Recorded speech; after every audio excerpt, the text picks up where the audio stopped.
La nature reconfigurée, c'est aussi un ouvrage réunissant certes l'approche des artistes de l'exposition Niki Hassman et Jan Robert Lehrte, mais aussi une réflexion commune autour de l'état de nature aujourd'hui. Si reconfigurer la nature, c'est remettre dans une certaine mesure le curseur de ce qui nous environne à zéro, que nous apporte ce moment de réinitialisation? Si l'histoire de notre civilisation semble avoir en effet placé l'être humain bien au-dessus de la nature en raison de son intelligence spécifique et de ses capacités à inventer et à manier des outils, on constate aujourd'hui que notre approche du monde s'opère davantage à des fins d'observation et de compréhension. Niki Hassman et Jan Robert Lehrte éprouvent au fil de leurs approches artistiques la fragilité et la faillibilité des technologies. Leurs œuvres nous montrent tout le bénéfice que l'on peut tirer à envisager l'art comme un vecteur de pratique et de réflexion qui font bouger les lignes de notre expérience ordinaire de la nature.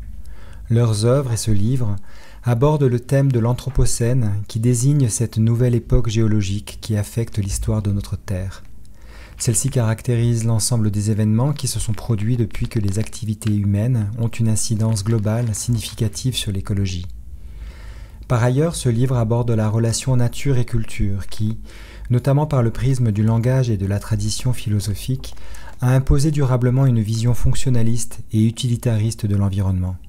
Celui-ci devient une fiction et un fétiche de la civilisation occidentale qui agit comme un marqueur légitimant l'exploitation massive des territoires vivants et leurs ressources plutôt que d'envisager l'idée de nature comme notre égal doté de son propre langage et de sa propre temporalité.